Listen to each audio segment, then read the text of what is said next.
सत्ता में बने रहने के लिए हम सब कुछ बर्दाश्त नहीं करेंगे। भाजपा के नेता जिस तरह की बयानबाजी कर रहे हैं तो हमारा गठबंधन इस तरीके से नहीं चलेगा। जेडीयू के राष्ट्रीय अध्यक्ष ललन सिंह ने बिहार के deputy chief minister Tarkishore Prasad, इसके अलावा बिहार भाजपा के कई बड़े नेताओं को फोन कॉल किया है और खरी खरी सुना दिया है कि जिस तरीके से भाजपा के नेता बयानबाजी कर रहे हैं, गठबंधन नहीं चलेगा, हम सत्ता में बने रहने के लिए सब कुछ बर्दाश्त नहीं करेंगे। ये रिएक्शन तब आया है जब बीजेपी के विधायक हरिभूषण ठाकुर ने बयान दिया था कि मुसलमानों से अल्पसंख्यक होने का दर्जा तो छीनना ही चाहिए, इसके अलावा वोट देने का अधिकार भी छीन लेना चाहिए। ये लोग भारत को इस्लामिक राष्ट्र बनाना चाहते हैं, इसलिए इन लोगों को भारत से बाहर भेज देना चाहिए, क्योंकि आजादी के वक्त ही देश का बंटवारा धर्म के आधार पर हुआ था, तो फिर मुसलमान यहां क्या कर रहे हैं। और इस बयान के बाद जेडीयू ने तल्ख ऐतराज जताया है।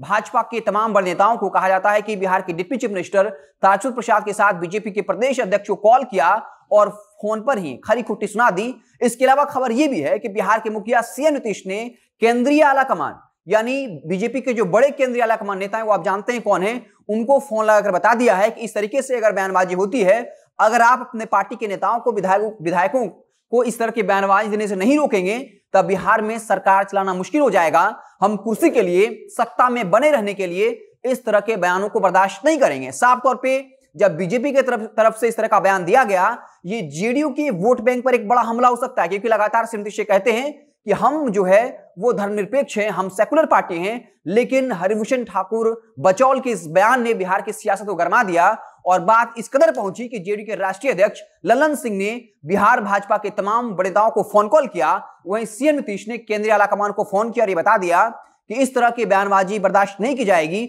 अगर आपने अपने नेताओं पर लगाम नहीं लगाया तो बिहार में सरकार चलाना मुश्किल हो जाएगा। तो साफ तौर पे जेडीयू जो है वो काफी आक्रामक हो गई है और साफ तौर पे कह दिया कि बीजेपी अपने नेताओं पर लगाम लगाए। और शायद इसी का रिएक्शन है कि बीजेपी के प्रदेश अध्यक्ष ने फेसबुक पर एक लंबा चौड़ा पोस्ट लिखा और यह कह दिया कि इस तरह की बयानबाजी बर्दाश्त नहीं की जाएगी। किसी भी नेता को यह हक नहीं है कि वो संविधान के खिलाफ जाकर बात करें। और साफ तौर पे बीजेपी के प्रदेश अध्यक्ष, बीजेपी के विधायक हरिभूषण ठाकुर को लेकर पोस्ट लिखा और यह कह दिया कि इस तरह की बयानबाजी को बर्दाश्त नहीं किया जाएगा।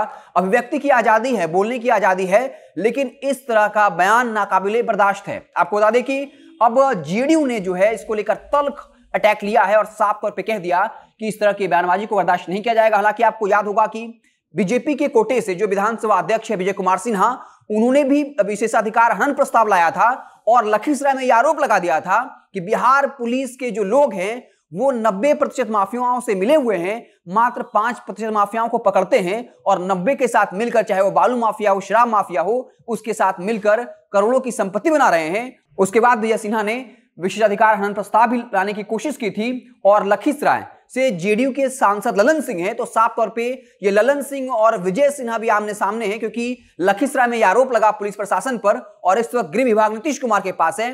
तो लगातार बीजेपी और जेडीयू के रिश्ते तल्ख होते ही जा रहे थे। लेकिन जिस तरीके से आज बीजेपी के विधायक द्वारा बयान दिया गया कि मुसलमानों से उसका वोटिंग राइट छीन लेना चाहिए और उन्हें भारत छोड़कर चला जाना चाहिए, जिसके बाद जेडीयू ने तल्ख ऐतराज जताया है और सीधे कॉल करके जो बीजेपी के आलाकमान नेता हैं उनको साफ संदेश दे दिया कि इस तरह की बयानबाजी बर्दाश्त नहीं की जाएगी। अब देखना दिलचस्प होगा कि इसके बाद बीजेपी की तरफ से क्या कुछ पलटवार किया जाता है। हमारी नजरें बनी रहेंगी। आप देखते रहें जनता जंक्शन। बहुत बहुत धन्यवाद।